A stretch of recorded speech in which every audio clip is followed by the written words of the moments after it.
Welcome to Cooking with Beth, with your host, Beth Riccardelli.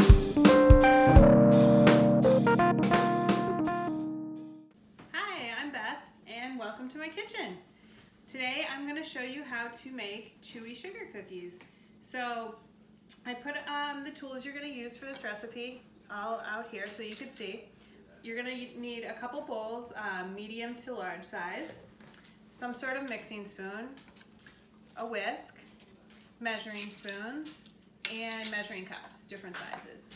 And then I put the ingredients out as well. So I have flour and sugar, butter, baking soda, vanilla, and salt, and then a couple eggs. So hopefully these are things that you can find in your kitchen already and you wouldn't need to go get anything special for this recipe.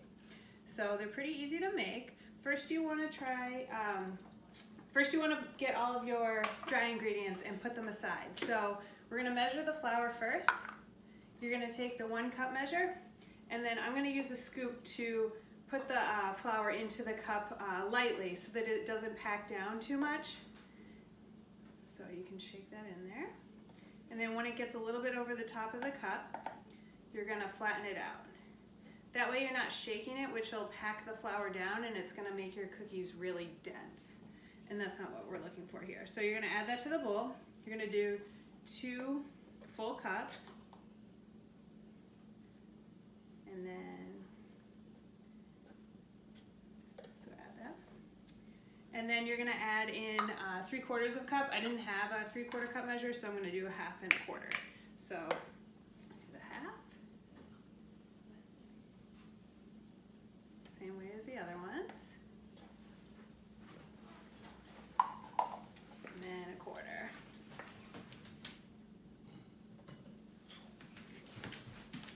All right. Next, you're going to add in baking soda. And with the baking soda, you're going to add a full teaspoon. So the teaspoon is the second biggest one. You've got your tablespoon, your teaspoon, then you got a 1/2 teaspoon and a 1/4 teaspoon. So in this case, you're going to use the full teaspoon. And when you scoop it, you're going to, you can actually use the box to flatten off the top because you want a level amount. So add that to your dry ingredients. And then you're going to add a 1/2 teaspoon. So if you don't have a 1/2 teaspoon, that's fine. You could just fill your teaspoon halfway. If you do have a 1/2 teaspoon, great. You're going to use salt. Got salt in a little cup here, salty cat. Make sure that's level as well. And then add that to the dry ingredients. You're going to take those and you will whisk them together. That way they're completely combined. Once that's done, put them aside. You're going to take your other bowl and you're going to add your butter to that. The butter should be at room temperature. If you end up forgetting to take butter out ahead of time, that's fine. You can actually warm it up a little bit in your microwave. You just want to make sure that you don't overdo it. It should just be enough that it's squishy when you touch it. If it's starting to get liquidy, then it's melted too much. So if you take this and you put it in the microwave for about 10 seconds to start and then you feel it and it's still really hard, you can put it back in for 5 seconds and then maybe 5 more. But make sure that you're only doing a tiny bit at a time because, like I said, if it starts to melt, it's going to change the quality of the cookie. So in this case, you're going to add 1.25 cups of butter. It's nice because if you look at it, it tells you the measurements on the side. So this is really easy to measure. So 1.25 cups would be 2 sticks, which would be the cup, and then 1/2 of a stick, which would be the 1/4. So I'm going to add that to the bowl.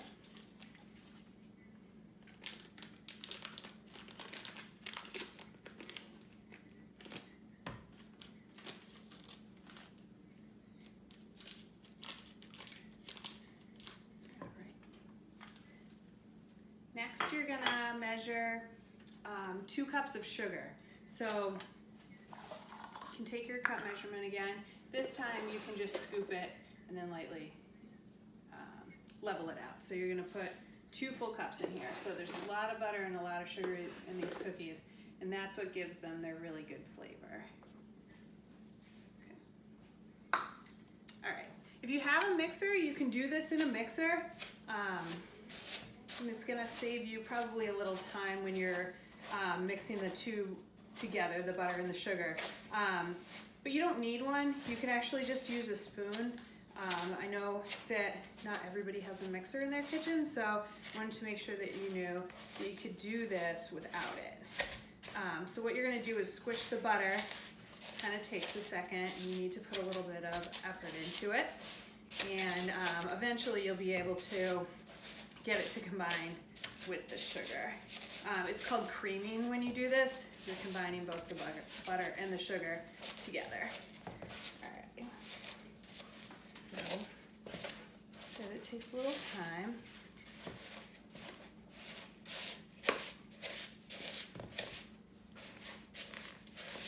Gotta put a little bit of muscle into it.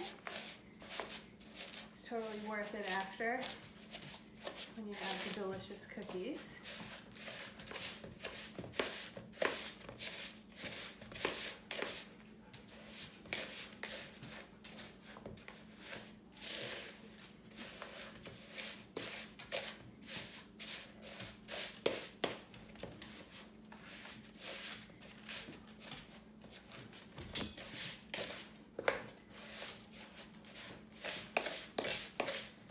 Make sure you get all the sugar that's at the bottom of the bowl, because sometimes it likes to sit at the bottom and won't get mixed in with the rest of the butter. So make sure you get it all. Oops, making a mess. All right, so once this is all mixed, it's gonna start looking kind of fluffy. That's what you're going for. So this is basically what you want your mixture to look like. So the butter and the sugar are completely combined. All right. Next, you're gonna add in eggs. So I have 2 eggs here. I always crack them into something first before I add them to my mixture, because that way if you get a shell in it, or like that comes off the egg, it doesn't get in your cookies instead. So you can find it ahead of time. So I'm gonna crack these both into a container.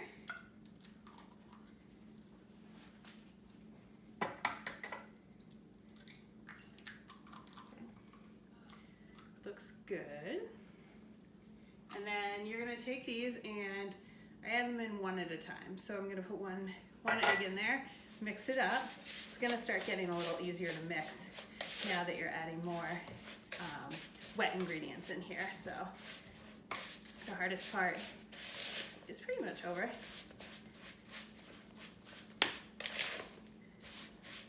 right, add your second egg in.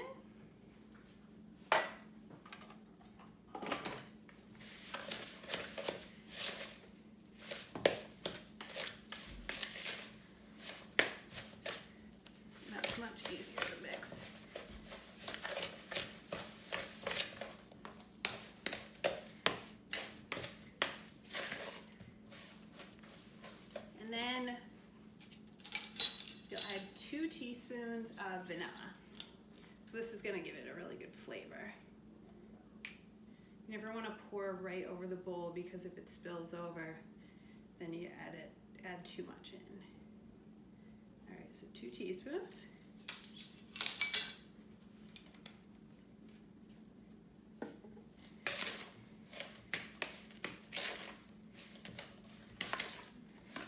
Mix that up. It's much easier to mix now. And it's gonna look something like this. All right, so now you're gonna add in your dry ingredients. In order to make as little mess possible, it's best to add a little bit at a time. So maybe add about 1/3, and then mix that up.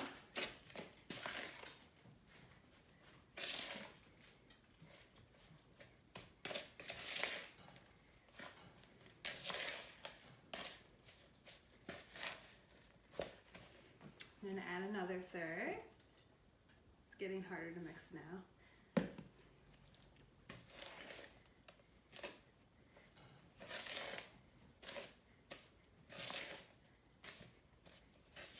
making a mess. It's all right. And then take the rest, add all of it in there. And then this is the hardest part to mix in.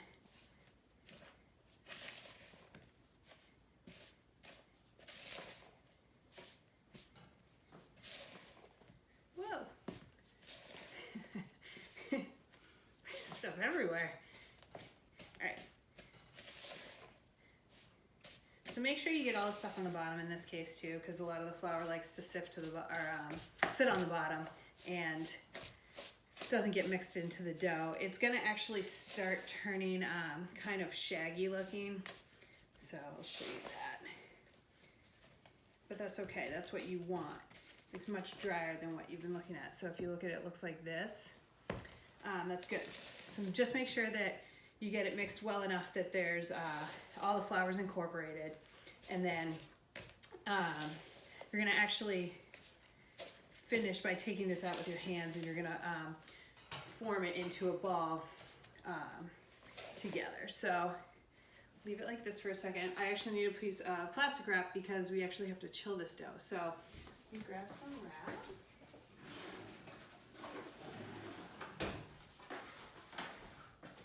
So I'm gonna take a piece of plastic wrap and just sit it down on the counter. You're gonna take your dough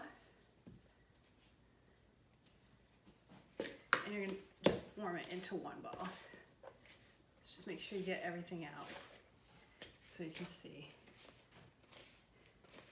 Kind of sticking back together. So put that in the middle of the wrap.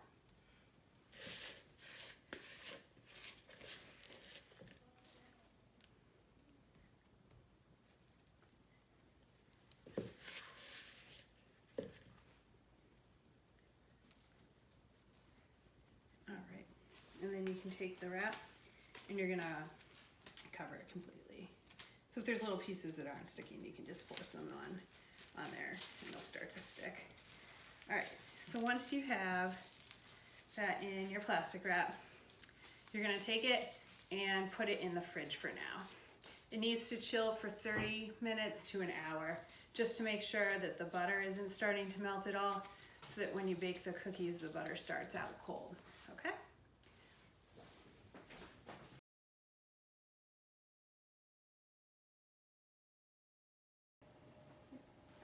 After you wait for 30 minutes to an hour to chill your dough, you're gonna take it out of the fridge and make sure you put your oven or preheat it to 350, because that's what we'll need to bake the cookies at. So I've got my dough here. I'm gonna open up a little packet. And then this dough is nice because it's really easy to work with. You don't have to roll it out or anything like that. You're actually just gonna take little bits. So maybe a little smaller than a golf ball. Roll it into a ball, and then you're gonna take some sugar and roll it in the sugar. If you look at the recipe at the very end, it says another 1/4 cup of sugar. That's what they're talking about. It's this extra sugar. So I just put a little bit on a plate. I didn't measure it out, but you can measure a 1/4 cup if you'd like. So put it on the tray. Make sure that you leave some room on the side so that once it spreads out, it's not gonna hit the edges, so you'll have a nice little round cookie.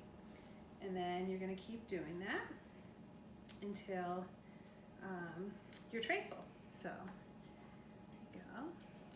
This makes quite a few cookies, so if you have one tray, you're gonna have to just use it over and over, or you can grab another tray if you have it, and that one, when you put this in the oven and it's cooking, you can start making cookies on the next tray.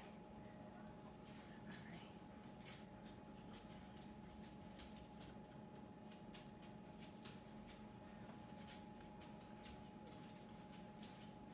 About 2 inches apart, maybe a little bit more.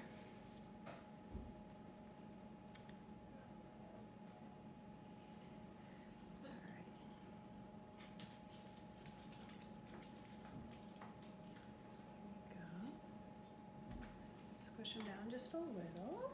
I think this tray will fit about 8 on it.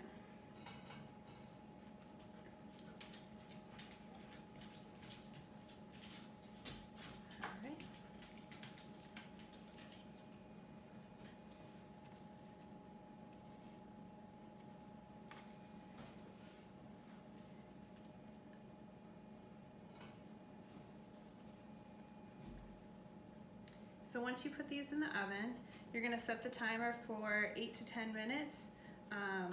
Depends on your oven. I would go on the lower side to start with 8 minutes, and then you can always add a little bit more. That way you make sure that you don't burn them. I found that when I've made them in the past, my oven, it takes about 10 minutes to cook them all the way. So just see what works for you. So I'll show you once these come out what you're looking for to make sure that they're done. So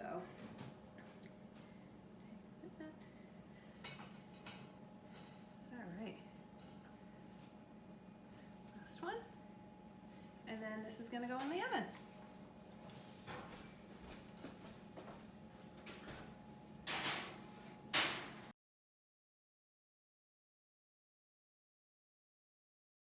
So the cookies are ready. I'm going to take these out of the oven now. So if you look at them, you can see that they have a brown, the edges browned a little bit. So just around the edges, you don't want the whole thing to be brown, otherwise it's going to start tasting burnt. So just that little bit around the edge. So once you take them out of the oven, careful, it's really hot. Make sure you sit them down and let them cool for about 5 minutes before you take them off and put them on a cooling rack, or you can just leave them on here to cool completely.